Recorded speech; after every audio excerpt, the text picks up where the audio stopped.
All right, joining us now, former House Speaker Newt Gingrich is with us. How are you, sir? I'm having a ball. I think people need to be reminded. You balance the budget four straight years. It has not been balanced since. Nope. Okay. You had a big fight to get there. Yep. I remember the argument.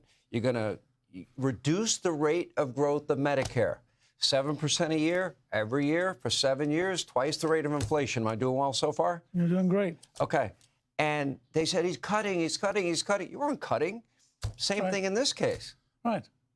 The number one thing for Republicans to remember is that other than Reagan, who was a former Democrat, and Trump, who's a former Democrat, Republicans generally don't communicate very well. And we have the arguments. I think Mike Johnson's doing a good job. But every Republican should learn the key arguments, repeat them ad nauseum, stop reporters, as the vice president did brilliantly the other day, when they're saying falsehoods, just cut them off and say that's false. Did you see George Stephanopoulos? He shuts his mic, then takes a cheap shot, and then keeps going, and then doesn't let the vice president of our country talk. Right, because they can't. Because the fact is, they are now crazy. What they're doing is nuts. I try to point out to people, you have two Democratic leaders in the House and Senate. They live 1.5 miles apart. They're $15 Uber visit, okay? And they live in a city which is about to elect a big government socialist with weird values. Now, that's the world they live in. So they're doing things that in that world sound really cool. Right. In the whole rest of the country, which is pretty big, they look like they're nuts. Well, there's a lot of red in this country. The president mentioned that today. More than there used to be. A lot more. Okay, so here we are. I remember I was there the night you became speaker. Right. I was the MC of your event. It was a great honor of my life. Really catapulted me, into a pretty good career. Yeah. And you foundationally, you had renewing American civilization. And you also taught Republicans how to communicate. Donald Trump is out there every day communicating with the American people. We haven't seen that in the last 4 years. Is it working? Is it effective? Well, I think, look, he's changed the whole culture. I mean, the truth is, and I follow a guy named Seth Keshel, who's the best student of voter registration in America. We have gained almost 2 million new Republicans since Trump was elected. They lost I think we gained 3, they lost 2. Yeah, it's amazing. So there's a steady slide in our direction because Trump isn't just a political figure. Trump's a cultural figure. Trump is saying really bold, radical things like there are men and women. People should be promoted based on merit.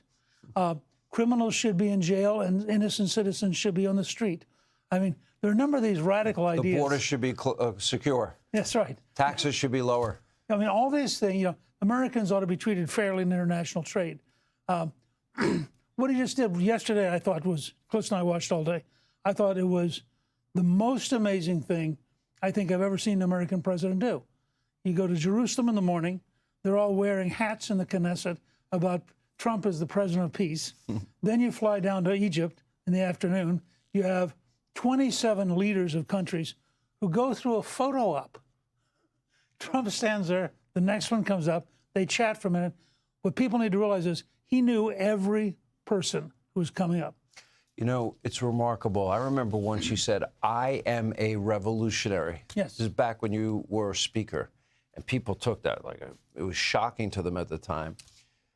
You were a very early supporter of President Trump. Yes. Big supporter of him winning this election. Right. And it's amazing. You said something to me before we started the show, and that is, as good as you thought he would be, I'll let you finish yours. Well, I think he's been at least 3 times more effective. Than you ever expected. Than I ever expected. And you knew he'd be effective. Well, I thought he would be remarkable. But this puts him, I think, in a league with Washington and Lincoln, because it's the totality. I mean, this is a guy who every day is doing 6 things. I've concluded, you'll love this, I've concluded it's because he's a Gemini. Geminis are twins. One twin is totally focused on today, and the other twin is doing strategic planning. And you never know which one's showing up. And in the meantime, he's redecorating the White House every day. Well, I passed the auto pen today that he put up for Biden's picture. It was great. Think about this. And this, I give Jared Kushner some credit here. In May of 2016, speaking to AIPAC, Trump outlined a vision of peace in the Middle East. That's 2016. 9 years later, he's developing the reality. Now, that is a level of strategic discipline and strategic commitment that almost nobody gives him credit for. He's so much smarter than the left knows, and he's 5 steps ahead. I never get to see my adopted brother, my big brother. Good to see you, Mr. Speaker. Appreciate it. Hey, Sean Hannity here. Hey, click here to subscribe to Fox News YouTube page and catch our hottest interviews and most compelling analysis. You will not get it anywhere else.